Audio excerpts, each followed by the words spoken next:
안녕하십니까. 전종희 목사입니다. 6월 2일 목요일 매일 성경 묵상입니다. 사무엘상 16장 1절에서 23절입니다.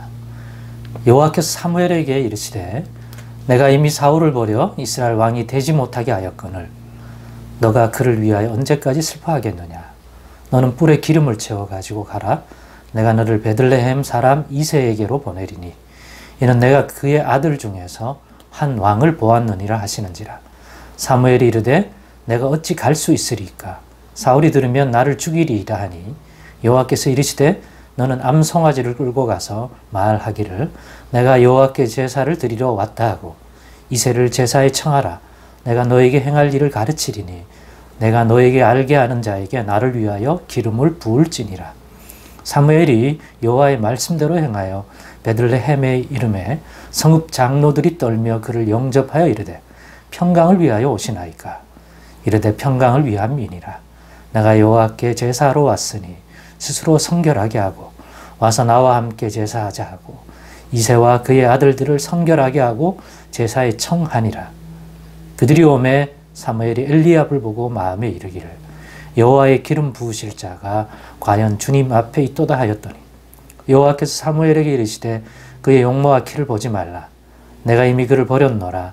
내가 보는 것은 사람과 같지 아니하니 사람은 외모를 보거니와 나 여호와는 중심을 보느니라 하시더라. 이새가 아미나답을 불러 사무엘 앞을 지나가게 하매 사무엘이 이르되 이도 여호와께서 택하지 아니하셨느니라 하니 이새가 산마로 지나게 하매 사무엘이 이르되 이도 여호와께서 택하지 아니하셨느니라 하니라. 이새가 그의 아들 7을 다 사무엘 앞으로 지나가게 하나 사무엘이 이새에게 이르되 여호와께서 이들을 택하지 아니하셨느니라 하고 또 사무엘이 이새에게 이르되 너의 아들들이 다 여기 있느냐. 이새가 이르되 아직 막내가 남았는데 그는 양을 지키나이다. 사무엘이 이새에게 이르되 사람을 보내어 그를 데려오라. 그가 여기 오기까지는 우리가 식사 자리에 앉지 아니하겠노라.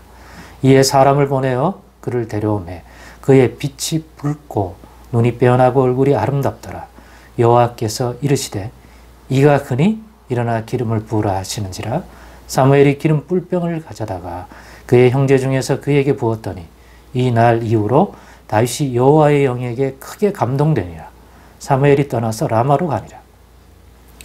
여호와의 영이 사울에게서 떠나고 여호와께서 부리시는 악령이 그를 번뇌하게 한지라. 사울의 신하들이 그에게 이르되 보소서 하나님께서 부리시는 악령이 왕을 번뇌하게 하온즉 원하건대 우리 주께서는 당신 앞에서 모시는 신하들에게 명령하여 수금을 잘 타는 사람을 구하게 하소서. 하나님께서 부리는 신은 악령이 왕에게 이를 때에 그가 손으로 타면 왕이 나으시리다 하는지라. 사울이 신하에게 이르되 나를 위하여 잘 타는 사람을 구하여 내게로 데려오라 하니 소년 중 한 사람이 대답하여 이르되 내가 베들레헴 사람 이새의 아들을 본즉 수금을 탈 줄 알고 용기와 무용과 구변이 있는 준수한 자라. 여호와께서 그와 함께 계시더이다 하더라.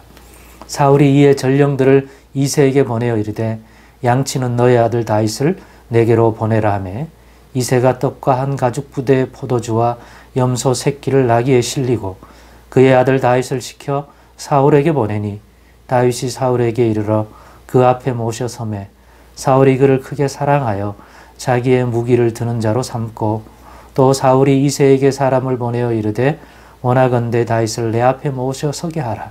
그가 내게 은총을 얻었느니라 하니라.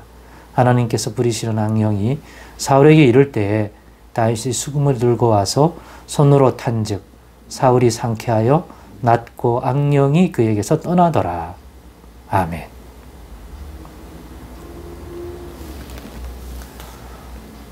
오늘은 사람을 판단함에 사무엘과 하나님의 근본적 차이, 사람을 판단함에 사무엘과 하나님의 근본적 차이라는 제목으로 묵상 나눔을 갖겠습니다. 오늘은 묵상하는데 큐티, 말씀 묵상을 배울 때 가장 기본적으로 하는 그 기본을 한번 생각해 봤습니다. 일단 본문을 읽고 그 다음에는 무엇을 합니까? 분석도 하고 그러지만 뭘 분석하느냐? 본문을 분석하면서 어떤 것을 찾느냐? 바로 이 본문에서 드러나는 하나님은 누구신가? 어떤 분이신가? 하나님에 관하여. 그리고 가장 그것들을 가지고 그 다음에는 내게 주시는 교훈. 지금 우리에게 적용을 하는 거죠. 아주 단순하게 하자면. 오늘은 그러고 싶었습니다. 왜냐하면 내용이 일단 분량이 길잖아요. 세세하게 볼 수가 없고 전체적으로 오늘 이 내용 먼저는 이제 여호와 하나님께서 이스라엘 왕으로서 사울왕을 세우신 사울왕을 버리셨다. 그렇기 때문에 그 다음 왕을 하나님이 택하시는 장면을 보게 되잖아요. 사무엘이 사울왕이 그렇게 된 것 때문에 슬퍼서 아무 일도 안 하고 그러고 있을 때 그만 슬퍼해라. 야, 슬픔도 하나님의 뜻 안에서 다루어야 한다. 그런 또 도전도 받습니다. 이제 그만 슬퍼해. 더 이상 슬퍼하는 건 하나님이 싫어하는 거야. 그거 가지고 무슨 일을 하겠느냐. 다시 털고 내가 너에게 명령하는 일을 해. 그게 뭐냐면 사무엘을 대신하는 이스라엘을 다스릴 왕을 택하여 기름 부어 세우는 겁니다. 물론 세상적이고 인간적인 왕의 즉위식은 아직 아니지만 하나님이 버렸기 때문에 사울왕을 이제 이 사람이 왕이 될 거야. 먼저 기름 부어 구별해. 그 다음에는 하나님이 어떻게 이 기름 받은 새 인물을 실제적으로 이스라엘의 왕이 되게 하는지 그 과정을 이제 우리가 사무엘과 함께 보게 되는 거죠. 이런 큰 그림에서 누가 사울왕 다음에 이스라엘 왕이 되느냐 하는 그 내용이잖아요. 우리가 잘 아는 이새의 아들 다윗. 이새의 아들이 8이 있는데 7명까지는 다 하나님이 아니라 그러고 막내인 8번째. 그 당시 집에도 없고 양치고 있던 그 다윗을 데려오라 해서 얘가 내가 원하는 그러한 다음 왕이야. 기름 부어. 이렇게 해서 사무엘이 기름 부어주는 내용. 또 한편의 내용은 이렇게 여호와 하나님이 새로운 왕을 택하는 이 시점에 기존의 사울 왕은 어떠한 상태인가? 점점 영적 상태가 나빠지죠. 급기야 악한 영이, 이건 논란이 많아요. 여호와가 부리시는, 여호와가 통제하는 악령이야. 악령인데 하나님의 통제 밖에서 지멋대로 할 수 있는 어떤 세력이 아니에요. 여러분, 이 세계는 모두 하나님의 주관 아에 있습니다. 하나님의 주권적 통제를 받지 못하는 존재는 없는 거예요. 그러니까 하나님께 속해서 이런 게 아니라 하나님이 다룰 수 있는 영이다. 하지마 그러면 못하는 거예요. 근데 악령이야. 여호와의 영, 하나님의 영에 충만해야 할 이스라엘 왕이 이제는 악령이 들어가서 그렇게 할 수 있을 정도로. 악령이 그냥 들어가는 거 아닙니다. 들어갈 만하니까 들어가는 거예요. 그런데 그렇다고 해서 하나님이 못 다룬 영이냐? 그렇지 않다. 이 악령에 사로잡혀 뭐 정상적인 어떤 판단 이런 거 못 하겠죠. 주변에서 봐도. 그럴 때마다 그 악령을 치료하는 상태를 호전시키는 데 있어서 음악이 효과가 있었다고 합니다. 그 음악의 효과를 가장 잘 낼 수 있는 한 인물이 있었는데 그게 바로 다윗이에요. 또 어린 다윗. 그래서 이 사울왕과 이미 하나님 쪽에서는 다음 왕으로 구별된 사울왕은 당연히 모르겠죠. 아직까지는 그 다윗이 만나게 되는 이러한 왜 그들이 관계를 맺게 되는지 이해관계가 어떠한 형식으로 시작된지를 보여주는 장면입니다.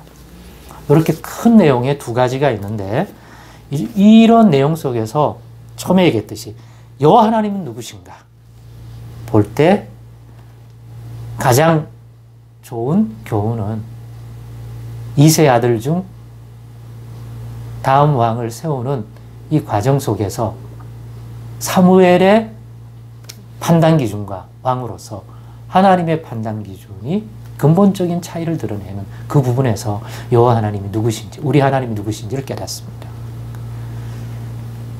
거기에서 본문 7절에 보면 사무엘이 자꾸 육신적으로만 보잖아요.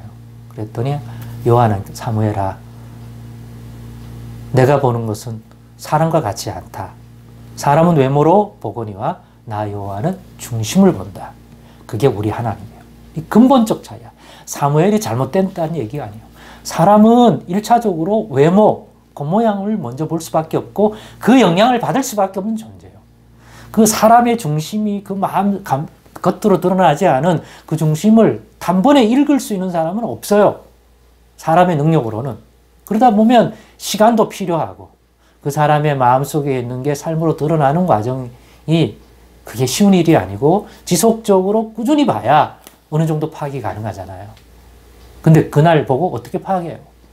사람은 사무엘만 아니라 근본적으로 사람은 겉으로 드러난 그 외모를 통해서 1차적인 영향을 먼저 받는 존재고 그게 판단에 영향을 주지 않을 수밖에 없어요. 그러나 하나님은 그게 아니라 마음 중심을 보죠. 그 사람의 중심을 봐요. 왜요? 그럴 수 있는 능력을 갖고 계시잖아요. 그러니까 외모로 안 취하고 그 사람이 진짜 어떤 인생인가 누군가를 그냥 파악이 가능하죠. 더 확실한 게 있는데 외모로 보겠습니까? 그게 바로 우리 하나님이시다. 그러나 우리는 아니다. 이런 점에서 우리의 적용점이 생기죠. 뭔가 사람을 판단해야 할 일이 있을 때 우리는 성급하게 외모로 판단하는 것들을 하지 말자. 왜? 외모의 영향을 받아 판단할 수밖에 없는 게 우리 인간이다. 그러나 그거는 실수할 가능성이 많다. 그러나 그 사람이 어떤 사람인지는 살아보면 긴 시간 동안 드러나잖아요. 그러나 선택을 해야 되는 순간은 그게 길게 해서 선택할 수는 없잖아요. 당장 누군가를 선택할 때는 외모에 의하여 영향을 받을 수가 있잖아요. 그러나 그 중심을 볼 수 있는 능력이 인간에게 있습니까? 단번에 그거는 하나님만 가지고 계시다. 그렇기 때문에 그때는 좀 외모에 의해서 영향을 받는다는 사실을 인정해서 그것 때문에 잘못 판단할 수가 있으니까 오히려 그것을 내려놓고 하나님의 판단을 받을 수 있도록 기도하면서 인도받으려고 기도하면서 분별하려고 노력하는 것이야말로 가장 좋은 방법이겠구나 하는 생각을 하게 되었습니다.